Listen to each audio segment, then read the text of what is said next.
of Career Services with Walden, and I will be your moderator today. We have with us the Walden HR faculty member as well as 2 expert recruiters to share their knowledge on social media. Career advisor Nicole Skalski will provide technical support and help me in posing questions to our presenters. So before we get started, I'd just like to give you a brief overview of the Career Services Center team and our mission and our vision. We aspire to be a cutting-edge global career center preparing our learners to navigate career transition over a lifetime. To achieve this vision, we educate, coach, and advise our learners to proactively manage their careers. So I would like to briefly introduce our excellent Career Services Center advising team from left to right. We have Senior Career Services Advisor Dina Berggren, Nicole Skalski, Denise Pranke, and Andrea O'Bricky. And they're all top-notch in my personal opinion, and we're all located here in Minneapolis, Minnesota.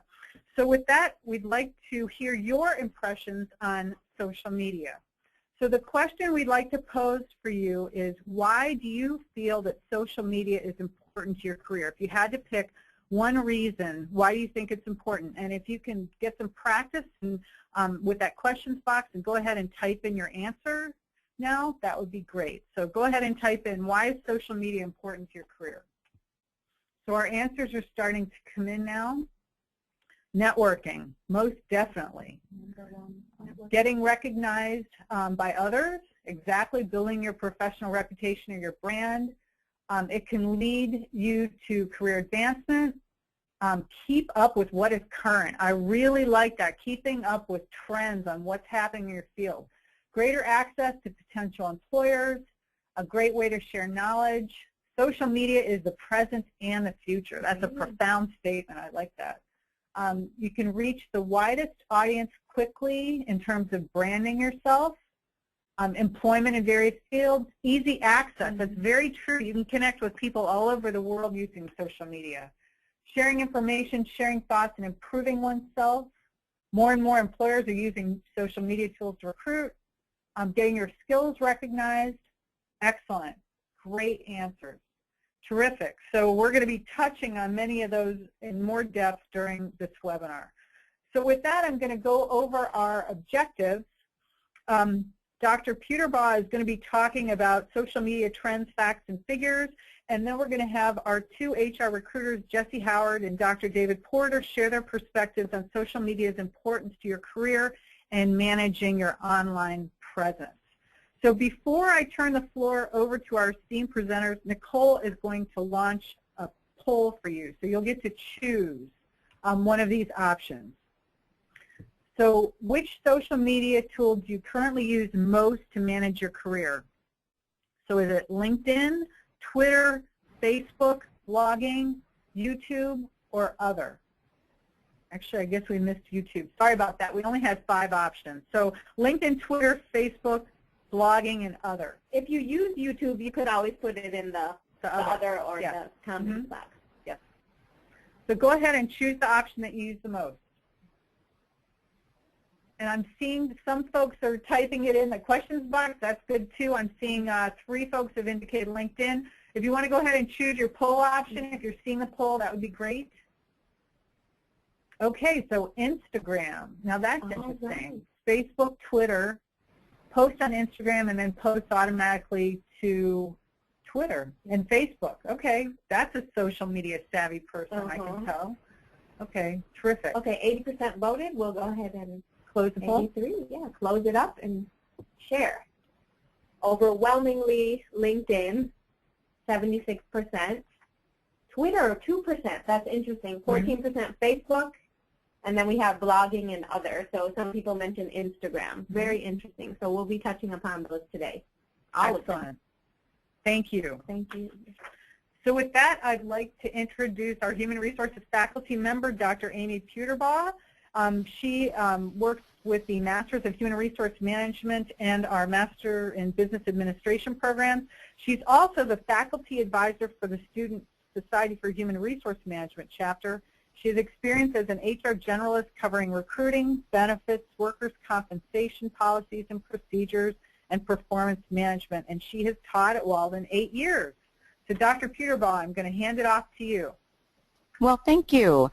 I'm impressed with the savvy of those answers, and I might be preaching to the choir here. Let's go ahead and move to the next slide. But perhaps you are one of those people who are hoping that the social media trend in recruiting will go away and you will wake up one day and the job hunting market will return to normal. And I want to tell you the figures say otherwise. According to the Society for Human Resource Management survey, the numbers of organizations using social media to recruit potential candidates have increased dramatically. It's increased to 77%. It was at 56% in 2011 and only 34% in 2008. And when it comes to the Fortune 500 companies, in the last 5 years, 95 to 100% are using social media.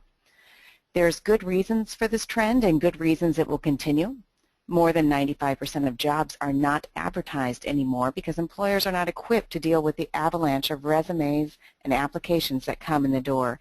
The Equal Opportunity Commission requires that every applicant be filed and tracked, and the results can just eat up hundreds of hours of time, especially when you have candidates applying who may not be qualified to begin with. Organizations appreciate that social media can bring them candidates who may not otherwise apply. This means that employers may be looking for you even when you are not looking for them. Social media allows you to reach many potential employers and cast a really wide net. In the past, we stressed face-to-face networking.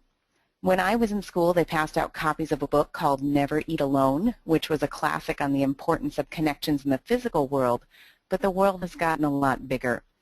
You have unique experiences, unique relationships, and social media can be a very powerful tool. Consider if an employer would be able to find you using a search for your skills and abilities online. Let's go ahead and look at the next slide.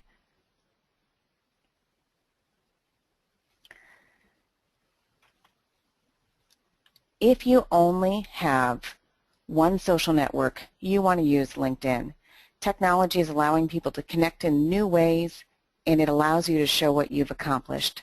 Set up a LinkedIn account if you do not have one. It's very likely that your current job will not be your last job, and you want to start making connections as soon as you can. You can build a robust profile of your experiences, and you can get references and support of people who have worked with you and are willing to stand by the work you have done, and you want that in place now. You can likely spare 10 minutes a day, 3 times a week for a bit to work on your profile, and LinkedIn is something that can already fit in a busy lifestyle. It's not something you have to devote 24/7 to, and you may be able to find that you can network while watching a favorite TV show or the football game. Next slide.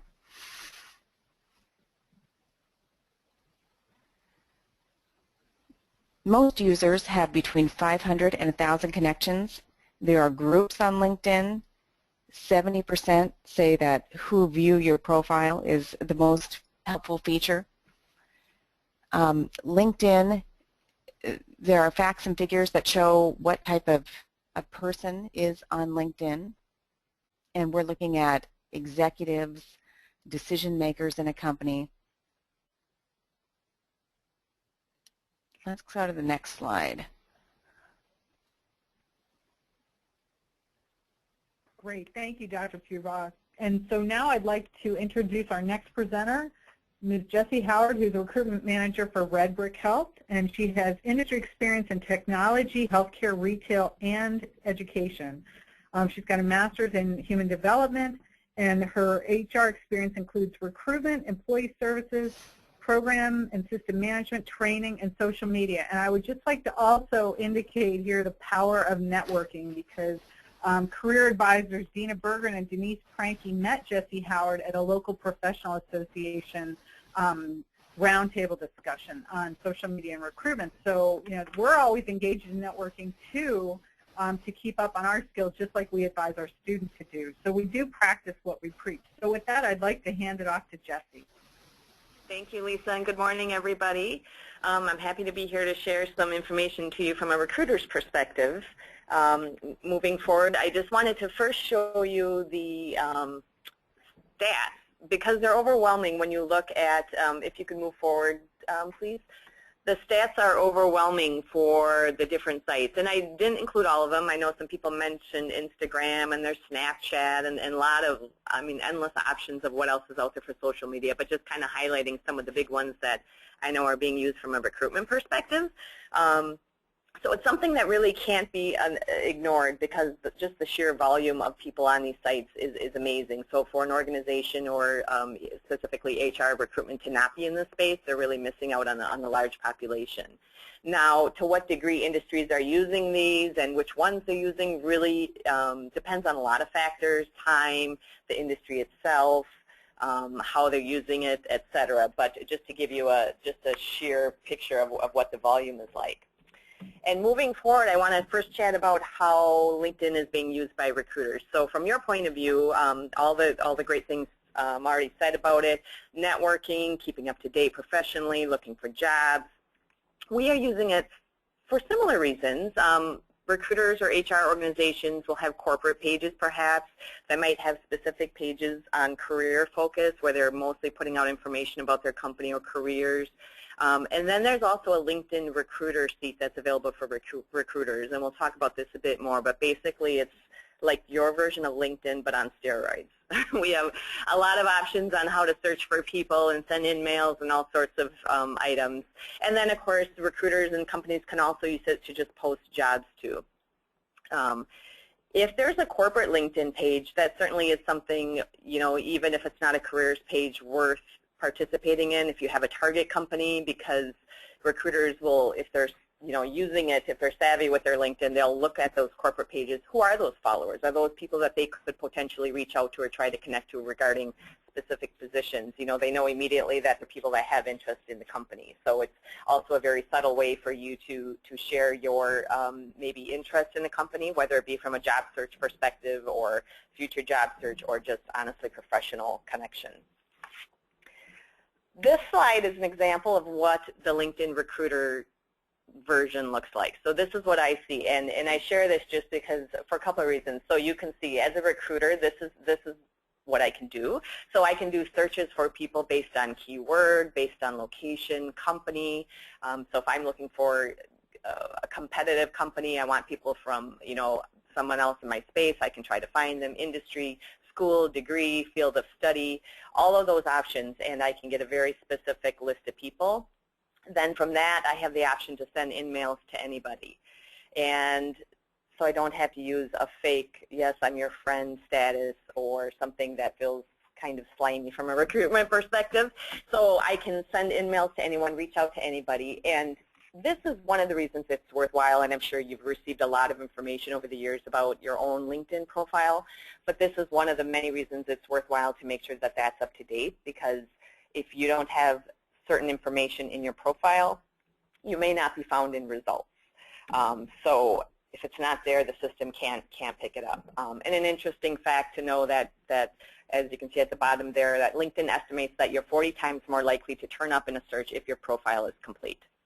So I'm sure that's a statistics from LinkedIn, but it's true because those keywords need to be in there for the system to capture it. So moving forward, to optimize your own LinkedIn profile, and I'm sure you again have received some of this, know that there are 50 skills you can enter. You can join 50 groups. You can link to your own Twitter handle. You can link to company websites. Maybe you're a blogger. You can link to your blogging site. Take advantage of all those fields and options, because the more information you have in there, not only are you going to be able to be caught up in search results, but also just, someone, if you just want to do professional networking, people can get a full picture of you. Make sure you're using words that make sense to the rest of the world. So if your company is calling your title something that's kind of unique, but it doesn't make sense to the rest of the world, use information in your profile that's going to make. So don't say I'm a software ninja. That doesn't mean anything to anybody. If you're a software engineer, say that, so that can, think about how people are going to search for you, whether it be a recruiter or even just someone who wants to do some professional networking. When you do see, very common now, LinkedIn tries to get you engaged. So I'm sure you see, if you have your inbox set up this way to receive mail on when someone gets a promotion or changes jobs, has an anniversary. Take that opportunity. It takes like 1 minute, not even, to send someone a congratulations, or even click the like button. That activity is tracked, and so it's it takes some time, and people don't always have that to invest in sort of networking professionally. But even little things like that will keep you on someone's radar, perhaps. So take advantage of those really easy things you can do. And certainly, if you're in job search mode, you may want to consider adding your email and phone number. Now, with that said, that makes a lot of people nervous because then it's out there for everybody, including people that maybe you don't want to be contacting you. But know that if you're in active job search mode, that's a worthwhile thing. Some recruiters don't have the LinkedIn recruiter seat. I actually don't have it at my company right now. It's very expensive, and so smaller companies might not be able to afford it, or they might just have different ways of recruiting. So don't rely on a recruiter to find you. So anything you can do in your profile to make it easier for them, including your contact information, is really useful if you plan to, if you're in heavy-duty job search mode. Moving forward, there's Twitter, and I saw the response for Twitter was very, very low, and I'm not completely surprised by this. There's a lot of people that aren't on Twitter, don't want to be on Twitter, don't really get Twitter. So I'll try to give you a kind of a big picture of it. Twitter essentially is a microblogging service, and you have the opportunity to share information in 140 characters. That's about 2 sentences. So it's very, very brief. A lot of it on Twitter is curating information. So you'll see a lot of people sharing links to relevant information for their profession, or recruiters use it to share jobs. I personally use Twitter quite a bit to share jobs, and I put the link right out there. And even if you have no interest in getting on Twitter, because it is one more thing, there are ways you can go out to the site and just use it for finding people, whether to connect with professionally, or again, if you're in job search mode. There are search features where you can go and type in the word jobs, or I could do a whole webinar on Twitter, but there's something called a hashtag, which essentially is the pound symbol. So if you type in the hashtag sign and Minnesota jobs or Alaska jobs, you can come up with a list of tweets that are about jobs in Alaska or Minnesota.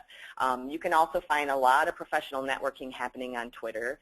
There's something called chat groups where people are basically having an online conversation. Usually they're about a half an hour, sometimes an hour in length. They're always led by a moderator who usually is proposing or posing questions, maybe 5 questions, and then all online, the group is going back and forth and talking about it.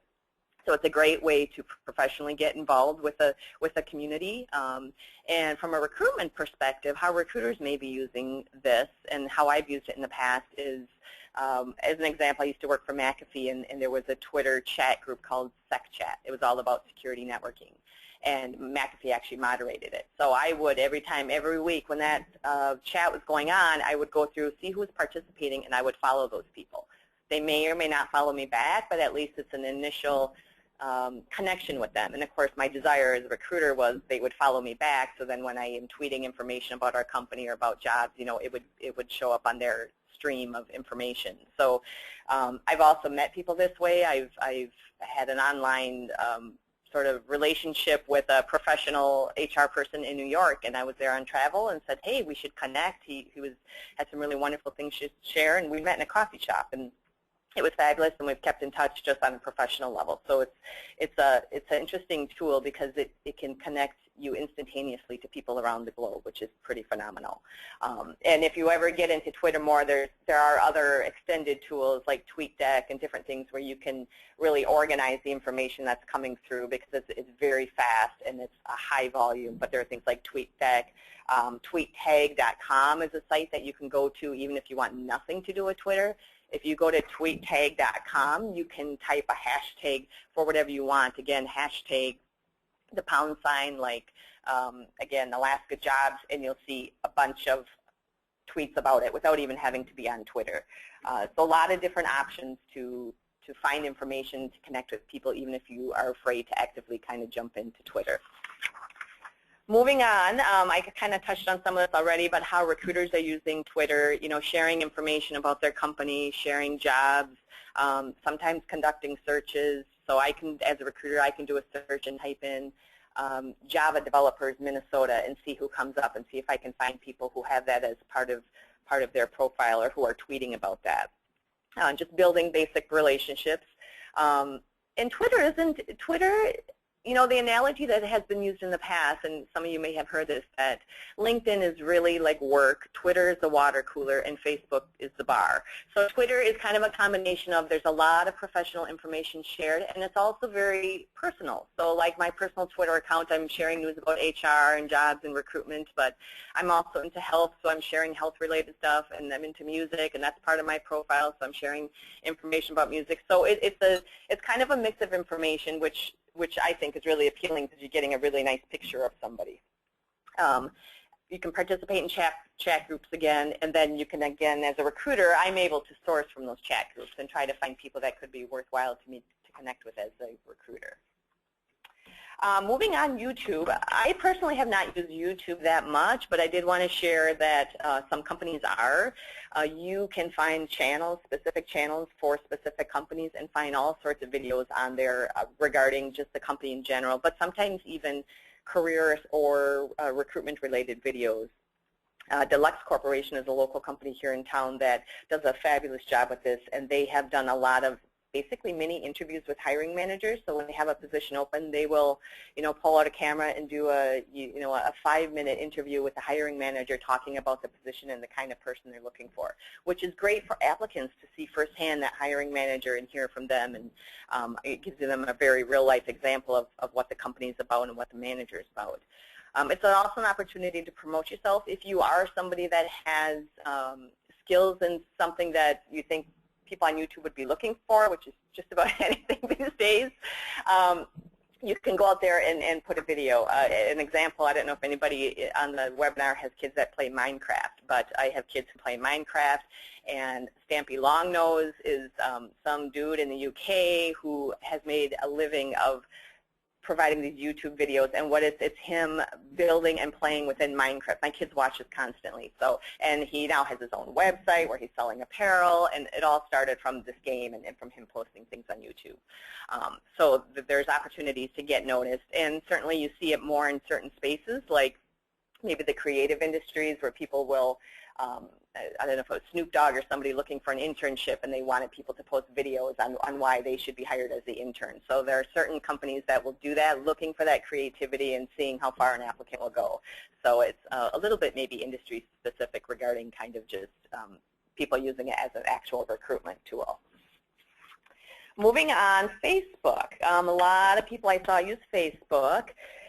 From a recruitment perspective, it's used a couple different ways. There are companies that will have corporate Facebook pages, and there are companies that will have corporate career Facebook pages. McAfee was one of them.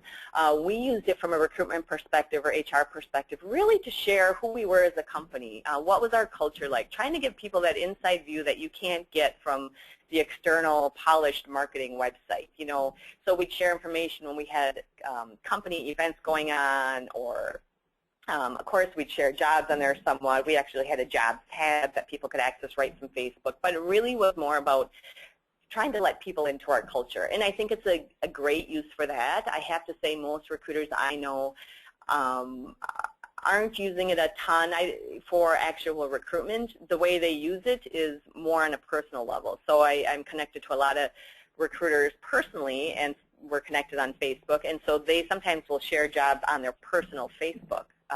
And then that information gets shared. And I have an example of this just last week. Someone at Red Brick Health, where I work, had shared on his personal Facebook page about an opening in their department, and a friend of his told a friend of hers, who then applied, and you know, I was alerted to it, and the person interviewed last week. Now, will the person get the job? I'm not sure, because they just interviewed, but that was merely from him just sharing it with his personal network. So I think that is more often how it is used.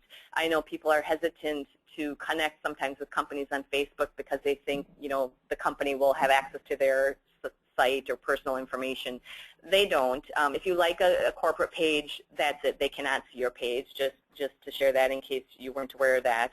But if you're looking to really get that inside view of a company, this is a great way to do it. And then I guess you should also know, and maybe many of you are aware of this, what recruiters do use Facebook for is looking for people. So many recruiters I know, I don't do this personally, but many recruiters I know will Google people, they will Facebook people, applicants. So they are checking up on people. So most people on this call probably know to be careful what you're putting on your Facebook page, because if you don't have it locked down, it could be found out. And if it's something that's could be looked at poorly by a hiring authority, it could impact their decision to hire you. So just a FYI on that. Moving on, why do we use social media for recruitment? And Dr. Puderbaugh really highlighted on a lot of these, but basically it's so much more scalable than traditional recruitment. If I put something out on really any of these social media avenues, it can be spread across the globe instantaneously, Twitter in particular. You have a better chance of finding passive candidates. When you think about how much time people are spending online, and I think the most recent statistic I've seen is that 20% of people's online time is on social media. So if you all of a sudden are in the sandbox that they're playing in, and even though they may not be in job search mode at all, but all of a sudden they see this great job pop up, they might take the time to check it out, or they might tell their neighbor who's looking for a job. So you have a better chance of finding those candidates who might not actively be looking. You also have a better chance of reaching a targeted audience, due to some of the features that are available on social media. So LinkedIn, as mentioned, there's alumni groups, there's every group you could possibly imagine. Maybe it's software engineers, maybe it's artists, where you have all of a sudden a targeted group of people, they're interested in that. So if you are sharing information about jobs or even about your company within those space, you immediately know that there's some level of interest there, and it's relevant to them. And then it's an excellent tool for just building and strengthening the employment brand. So kind of, partnering with the corporate marketing message of the company and strengthening who they are online, because that's where people are living, but also trying again to give sort of an inside view of what the company is about and really start to make them human. I know many people are frustrated with contacting companies and applying to a black hole, and they don't hear anything, and it's you can't access the recruiters, and so this gives you an opportunity to do so. And honestly, it's never quite been easier to connect with people. If you don't have a recruiter's email, there's lots of ways to connect with them socially.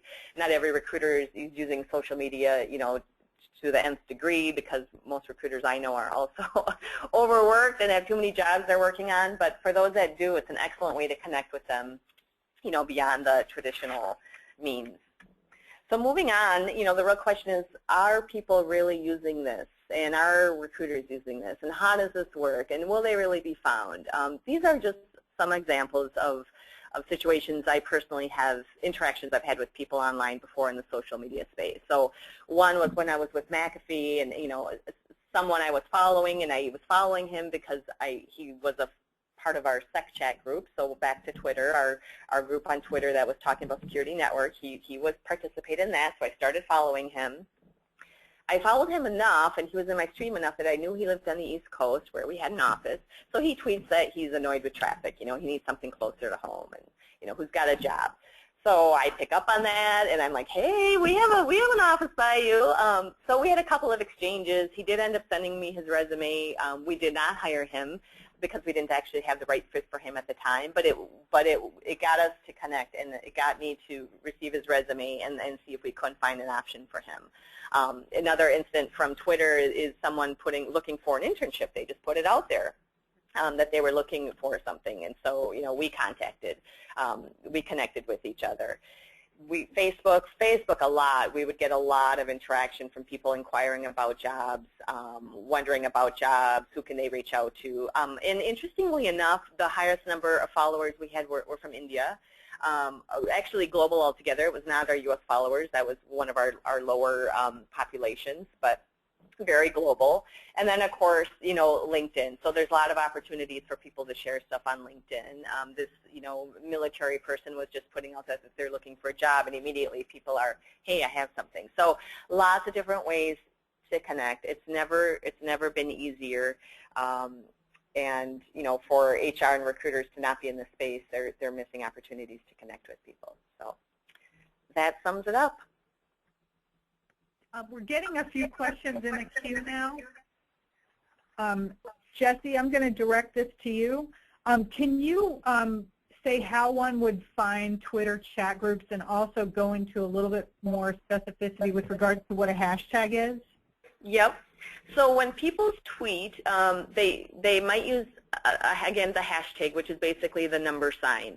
And if you go to the search box on Twitter, or again, go to tweettag.com, and you can use the hashtag, so type in the number sign and then whatever word you want. Maybe it's music or Minnesota music or jobs, and you will see a list of tweets that will have those words in them. So the hashtag is really like identifying what keyword you want Twitter to search for. And now Twitter has the capability. It used to be you could just search tweets. Now you can actually search tweets that might have that keyword in, or I think even people that have that keyword that as part of their profile. Great. That's perfect. And how would you find a chat group? Would you put a hashtag in with what you're looking for to find a chat group? Yeah, well, now that's a little trickier. Now there is a site that does that. Let me think of which. Actually, I wonder if you might be able to find that from TweetTag too. Okay. There are sites out there, or even if you Google, how to find tweet chats, you'll, I'm sure, come up with lots of information.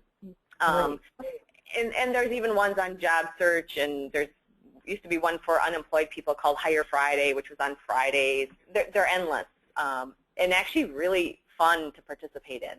So if anyone's willing to kind of dabble in that, or at least, stalk, you can learn a lot of good information.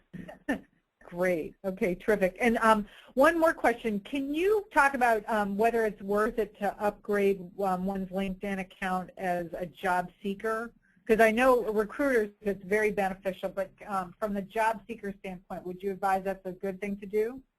You know what? If you are in heavy-duty job search mode, yes, it is worthwhile because it just gives you access to more information. You can connect with more people. You can send emails. You can reach out to people that might be, second and third connections. So, even if you do it temporarily while you're in heavy-duty job search mode, it certainly is worthwhile. LinkedIn is still probably the #1 tool. For us in the technology space at McAfee, it was our #1 way of finding people. It was our #1 source of hires was LinkedIn. Now, I worked in retail. That wasn't the case at all. So it depends on the industry, how useful it will be for you. But certainly in many, many professional level industries, LinkedIn is still the #1 tool for recruiters to use. Excellent. Terrific. Thank you. Okay, so we'll move on. Thanks for answering those questions. So we're going to introduce our next presenter, Dr. David Porter, who is currently an HR manager and in the past has worked as a manager of organizational development as well as a manager of recruitment and benefits. And so we're pleased that he is an alumnus of Walden University. He earned his DBA and also has an MBA and a Master of Arts as well, and then a BS from Southeastern University. So with that, I'm going to hand it off to Dr. Porter. Okay, good morning and good afternoon, everyone, depending on where you are. I'm certainly really excited to be here, really excited to try to offer everyone some really good practical tips and tools that they can take with them, and after the webinar, really try to put some of this stuff into use to where they can really manage that brand and value. So the first bit of information that I've got here, and this really came out of a sort of recent exchange that I had with a few candidates. One, when you're starting to build your brand through social media, it really is good to keep in mind that you don't want to appear that you're desperate. And sometimes you can get into that place. Since 2007 to 2008, the economy, of course, has been very difficult. Finding jobs can be very difficult, but I'm sure we all can remember back to high school when we've had that friend that, when they were asking folks to go to the prom and one said no, well, they would move on and no and no and no and no, and then they got to the point where it really just seemed like they were just sort of throwing themselves out there. And using LinkedIn, using your social media presence, really you can get into the place where if you start spamming inboxes and if you start posting a lot of feeds where you're saying, okay, hey, I'm searching, actively looking for employment, what happens oftentimes is if you do that very often, I'm not saying you could never do it, but if you do it very often, your value sort of decreases. And so when you begin to build your profile, if you are actively looking, you really want to manage the perception that you're giving to folks, the perception that you're putting off with how you present your skills and your capabilities. And of course, I did really want to put in there that there are exceptions. I come from a cybersecurity industry and of course a software engineering background. And for us, one particular skill set that we consistently looked for was called NERC-CIP.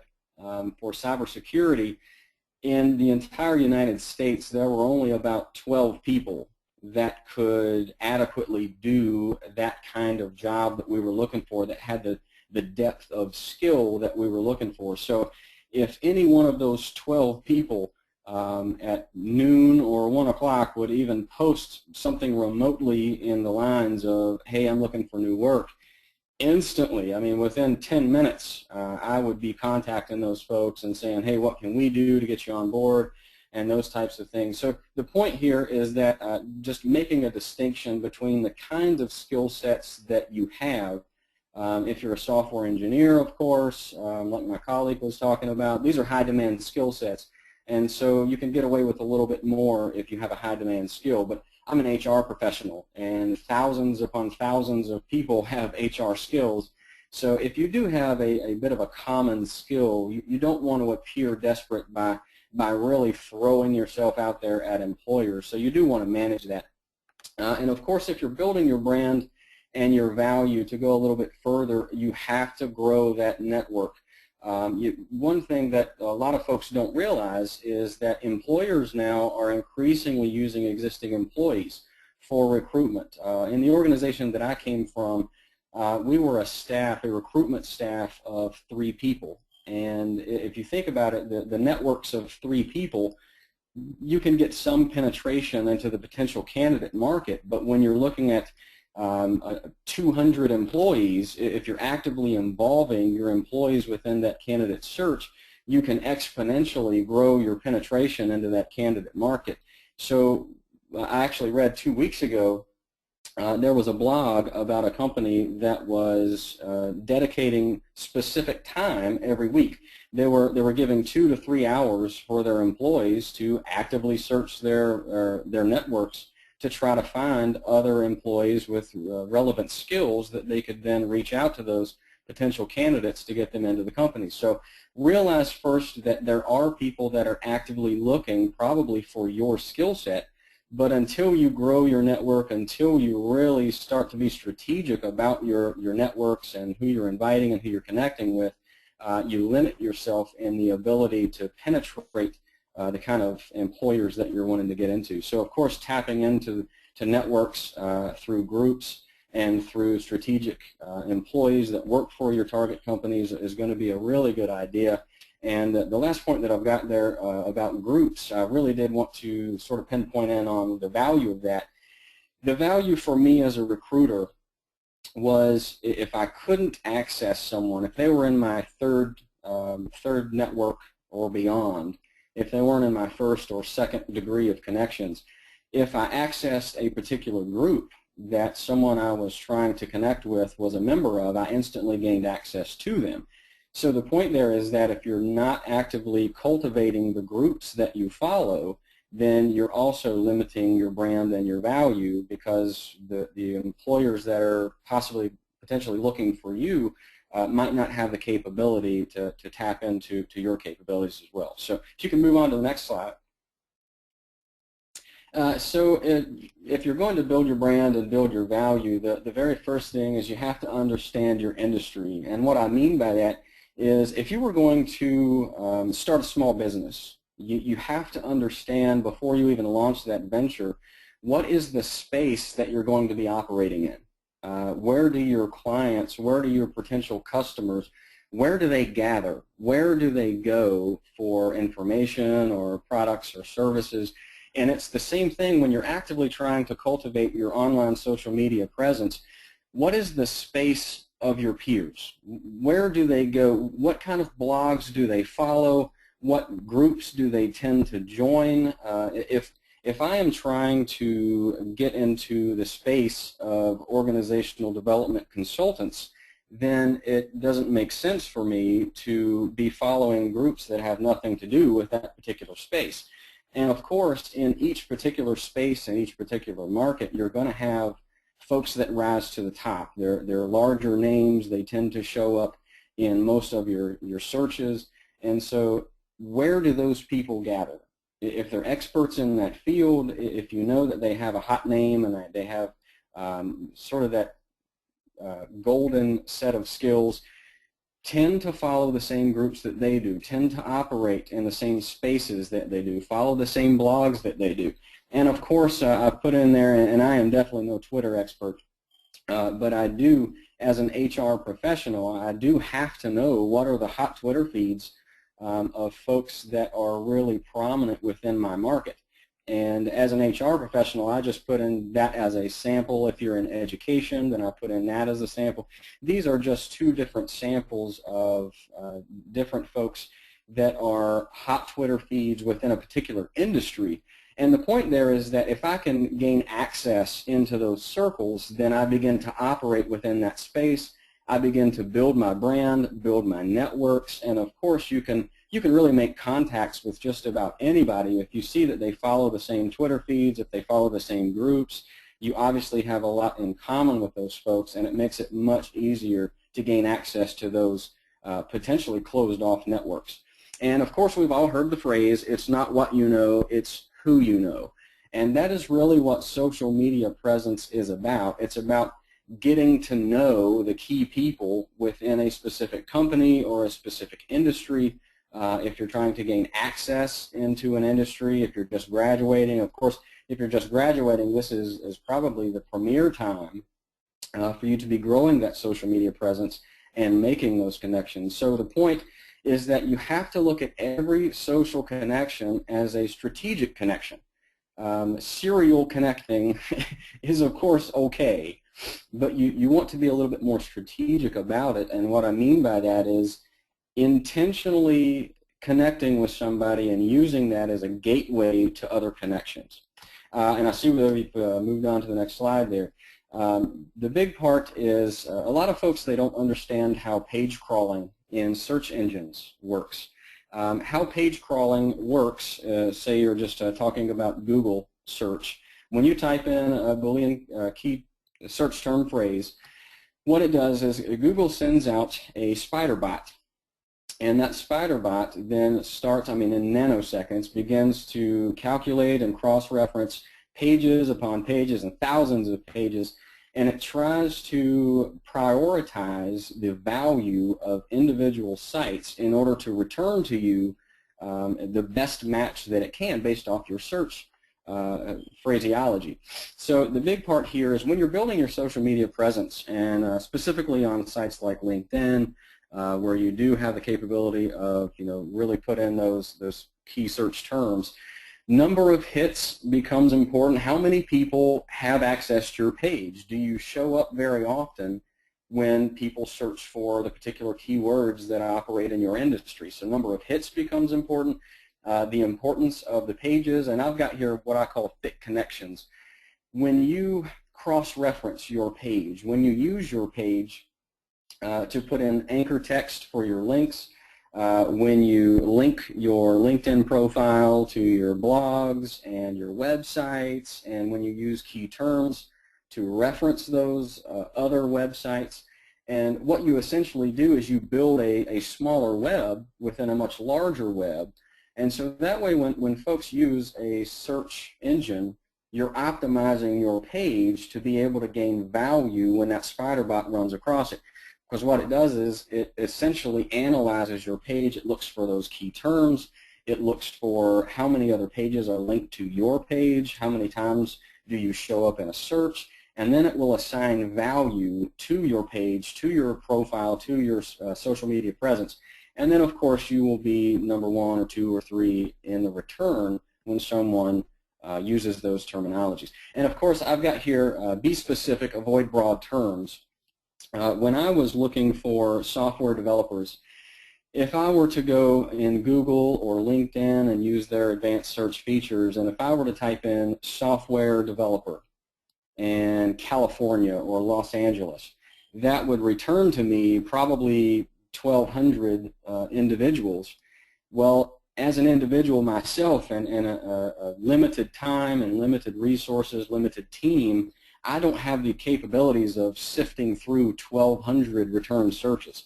So what happens is, as a recruiter, I begin to use much more pointed search terms. So for us, what was very important was things like agile development, Scrum Master. So rather than being so broad, software developer, which really had very little value in returning good candidates in my searches, I would oftentimes make them very specific with those types of keywords, and then what I'm looking for is I would rather only have 25 to 30 returns on my one search. I do have time to go through 25 to 30 candidates as opposed to thousands. So you really want to be specific. You want to be data rich. You want to have those keywords show up at many different points within your profile if we are talking about LinkedIn. You want to have it, of course, in the headline. You want to have it in your job descriptions. And in fact, there are several really good YouTube videos that are out there that show you how to be the first in a LinkedIn search return. And I certainly would very much recommend looking that up. And the last thing there, if we're talking about thick connections, is link your online content. And that means your Twitter account, your email signatures, Facebook blogs. Every time you link those all together, and especially on your LinkedIn profile, you just gain that much more value when people do a search for your types of skills. So we can just go ahead and move on to the next slide. Now, we have a saying in my line of work is that never be ashamed to ask for the sale. We predominantly deal in the selling of physical products. So if you spend the investment and the time in the cultivating a relationship with a customer, why should you be ashamed to then ask for the sale? So you as a social media professional, when you're building your profile, one thing about LinkedIn is that you can ask for people to give you referrals. Don't shortchange yourself. Don't be ashamed to ask for positive referrals from those that have worked for you in the past, worked with you and for you in the past. And the reason is if you begin to accumulate more positive referrals, 10 or more, then every time someone does a search, that means you are connected with those other pages. So you're building that thick connection, that thick overlap, and so therefore you're obviously going to get more value when that spider bot begins to look over your page. And I did put here, and this is probably social media 101, but I did want to say stay professional. LinkedIn is not Facebook, and Facebook is not LinkedIn. So therefore on your LinkedIn profile, something that is always a turnoff for me as a professional is if I get onto LinkedIn and I start to scan a candidate's profile and it's a selfie of them shirtless on the beach, well, that may be okay if you're in a very casual type of environment like a Google. But if you're going in the professional world where business casual might be the best, try to make sure that matches with your LinkedIn profile. And of course, employers are beginning to use, and we used Facebook profiles if they were public in order to try to get a better understanding of the potential fit that a candidate had with our organization. So you always want to be tempered when you're posting things on Facebook. If you have a private profile, that then becomes a different issue, of course, but if you are public, then anyone has access to what you've been posting, and so that becomes important because employers are more and more using that as a tool for recruitment and hiring. And the last point that I've got there is I've seen this many, many times. It's better to not have a social presence at all than to have one and abandon it. If I go onto your LinkedIn profile, if I just happen to come across you, and it says you've been a member since 2011 and you've still got 15 connections, then it's a very good chance that you're probably not paying attention to what kind of perspective that potential employers might have. And of course, you may not really be an active candidate, but there are other opportunities out there. So if you are going to have a social media presence and if you are open to new opportunities, at least take the time to maintain the social media presence that you have, because it devalues your presence when you really don't keep it up. We can move on to the next slide, please. And one of my last slides here is most employers have social media presence. Of course, this day and age, most employers realize that they cannot have a social media presence. It's just the standard of the game these days. And I have never been in a situation, I've never been in a company, I've never made a single hire that was not built around a solution or to solve one of my organization's problems. There's never going to be a hire that is hiring for charity's sake. Employers only hire individuals when they believe that person can offer them a solution to a problem or some kind of issue that they've got going on in the business. Well, how can I research my employer? How can I discover what are some of the challenges, what are some of the opportunities, what are some of the problems that that employer faces, and how can I then how can I tailor my social media presence to then address that problem? One of the, and I hope everyone that's on the webinar today has some familiarity with Glassdoor.com. If you do not, then I highly recommend becoming an active interaction with Glassdoor. What it does is it allows you to read thousands of reviews of many companies, and it could be current employees or it could be past employees, but oftentimes you can find out what are some of the challenges that that particular employer is dealing with. Is it turnover? If you're an HR professional and you discover that turnover is a significant problem within a company, you can then begin to generate an answer in your social media profile, and you can begin to demonstrate to them when you reach out to key people within that company that you represent the answer to that problem. And of course, I did want to note here that most times companies, when they hire an employee, they will sign an agreement that they're not allowed to share proprietary information and can't release certain content, and there's going to be content restrictions. So it's not always that you're going to find this kind of information in blogs and feeds and maybe even Glassdoor.com.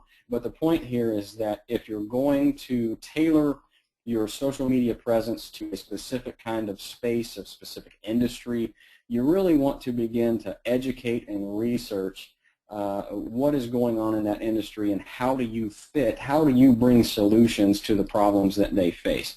And of course, you have to design your presentation with those problems and solutions in mind. If you have work samples, when we were interviewing and hiring software engineers, it was mandatory that they supply us with work samples. You can supply those work samples without even having someone asking you by uploading links to your LinkedIn profile or your other social media outlets. And so therefore people have the ability to sample your work without really engaging you up to that point. We can move on to the next slide. And I just wanted to leave everyone with a few personal experiences that I've had as a recruiter, specifically a technical recruiter. My best hires have been found through my active social media hunting. And the reason why that was so valuable to me is that I controlled the search and the potential fit of the candidate and my organization. And oftentimes, I think most people probably know that if I'm in LinkedIn and if I'm signed in and I do a search, then it will show you if I have looked at your profile. Well, I often didn't want you to know if I had looked at your profile or not, so I would open up a different browser and then I would do a Google search for the kinds of skills that I was looking for. And I could access a lot of good content about a candidate's profile without them ever even knowing that I had visited their profile. So that then becomes a really key factor. You want to have a complete profile. You want to have it visible. You want to have it public. You want to have it available. And therefore, people that are actively hunting your kinds of skills, they'll have the ability to reach out to you if it is in their interest. LinkedIn was my premier tool. Probably 90% of the candidates that we hired came through LinkedIn contacts, that active hunting. And I never really found much value in openly published resumes. The problem was that there are good resumes posted, but the problem is that it really takes a lot of time to sift through the rough to find the diamonds that are there. So, you know, it's totally up to the candidate if they want to publish an open resume like that, but really oftentimes a recruiter doesn't have the time to sift through it. So I rarely went on there and even looked. And also an active social media presence was a factor in our hiring decision because it told us if you were passionate about what you do. Do you follow the kinds of blogs? Do you offer the kind of content, and do you post feeds that show us that you're really a Spartan in what you do? Do you live to do what you do? That's the kind of employee that we were looking for, and how we determined that was really what kind of social media presence do you have in your space, and how are you actively cultivating that? So really a lot of different experiences that I have had, and of course I certainly hope that everyone finds a little bit of practical tools that they might be able to use to better manage that social media presence.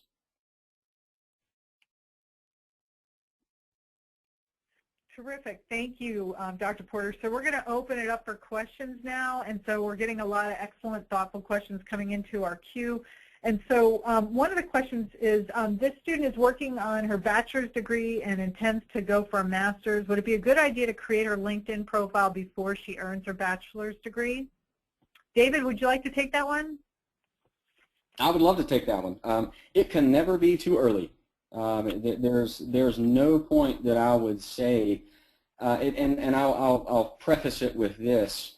In the software engineering field, in which I was a technical recruiter, we were beginning to look at high school sophomores. That may sound ridiculous, but the shortage of skills that we were looking at in the American job market was just, it was ridiculous. And so therefore we were having to actively look at high school levels in order to reach out to potential candidates and begin to grow them. So if you're about to finish your bachelor's, you are actually in a prime, what I would say is a prime time to begin your social media presence, and especially your LinkedIn profile. You may feel like, and I've done a lot of consulting with folks that are building their resumes and really building their social media presence. And one thing that I have consistently seen in many candidates is they shortchange themselves. So you may feel like right now you don't have a lot of content to put on a LinkedIn profile, but once you begin to dig around in your life and in your skill sets, you probably will find that you have quite a bit to offer already. So the short answer to that question is right now is an excellent time to begin building that profile. Excellent. David, you opened the door perfectly to my next question, which is, should we include life experience relevant to our career field on our LinkedIn profile?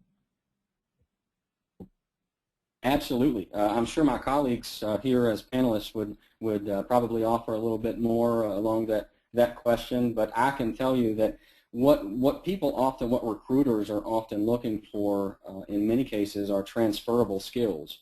So just because you don't have specific experience, and this is really good for folks that are getting ready to graduate with their bachelor's, if you feel like you don't have specific skills in that really particular industry that you're trying to wedge yourself into and gain access into, oftentimes you can rely on what we call transferable skills, and life experience is an excellent way to show that you have those transferable skills. And so community service work and volunteer experience, would that be included on a LinkedIn profile? Would that be valuable? Yes, it would. At least I think so, because there's hardly any companies these days that doesn't have an eye towards social responsibility. And for us to be able to demonstrate that our employees are actively engaged in their communities is going to be valuable. But not only that, even in your volunteer experience, you've probably had leadership positions, you've probably had to lead teams, you've probably had to do recruiting of your own. There's many skills that you've probably engaged in and used in volunteer and life experiences that an employer would find attractive. So my real recommendation to anybody is to never shortchange your experiences. A lot of things are relevant, even if we have doubt. You can make it to where that is relevant to an industry that you're trying to gain access to. Excellent, thank you. And Dr. Puderbaugh, I'm going to direct this question to you because as a faculty member, I assume that you've communicated with students who are having challenges balancing work-life issues. And so this question is, how do you manage all these social media sites time-wise when you also have your work, family, and classes to attend? Any advice for our students balancing work and so many different demands on their time? Boy, that's a great question. I think you can handle social media when you handle other things. There are times in my life that I am just, I have Facebooked in the past, and I put that on the shelf because, you know, maybe I'm picking up a class myself as a student, or I just have a busy time, or I'm traveling. So I very consciously set that aside. However, I think with LinkedIn, you can, there was the example that it just takes a second to like or say congratulations on the new job. It's very valuable to get your information out there. You have a very unique path that no one else has had, and you can show this to people. And even addressing the question that not having much experience, you know, keep track of things. Keep track of if you're very shy, you know, you might even include things like the workshops that you've attended. But you want to keep up on this. You want to make those connections, and they might serve value down the line. So even if it's just a set time a day, maybe it's something you do after lunch for a few minutes. Maybe it's something you do a couple times a week. Maybe it's something you just do on your phone on the go that many people do. But I think it's very doable, and I don't think it takes that long. You're not always creating a profile. You're not always out there trying to figure out what years you were at a company. That's just that kind of initial investment, and from there it's maintenance. Excellent, thank you. This is a question that's got wide applicability, and especially given the fact that we have two recruiters on with us today. How do companies look at and evaluate degrees from online universities? Do you think that attitudes are changing with regards to online degrees? I'll take that one. This is Jessi. From my perspective, it's a non-factor, meaning it's as good or as valid as an existing degree. I think most companies and certainly a lot of recruiters recognize the way of the world, and that a lot of things are changing to online. So it doesn't, I mean, it holds the same worth, I guess, in my eyes. Excellent, thank you. Would you mind if I hopped in really quick? Oh, sure, that would be great, thanks. As someone that has just finished up an online doctorate, that was definitely a question that was on my mind for 3 years. You know, how is the professional world going to accept an online doctorate once I try to leverage this thing for career growth? And I can offer you a lot of encouragement that since earning the doctorate and even being an online doctorate, many doors have opened up as a result just specifically of that. What I can offer probably as an encouragement is not only that an online degree is as valuable and the opinions are dramatically changing, but I can also offer the encouragement that remember that you're building your own personal brand. So whatever you do in the classroom, when you graduate, your skills, your capabilities are going to be leveraged against your peers. So they may have gotten a degree at a brick and mortar institution. In fact, it may have a really strong history and name and a lot of prestige around that particular name. But what matters is when you get into that job and you start to leverage what you have learned, that then becomes what matters, is because when you start to show them that the skills that you've achieved, the understanding that you have of your field, it really doesn't matter where your degree came from at that point. It matters what you can do. So that then goes back to building your own brand, and as you're in an online university right now, as you're building that, that is two absolute areas of encouragement that I can offer you, is that it really doesn't matter when you graduate. People aren't going to look at that so much as what you can do. So that really becomes the key factor.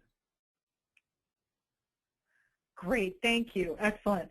You know, we've gotten so many questions, but I want to be respectful of our panelists' time as well. So we're going to go ahead and wrap up.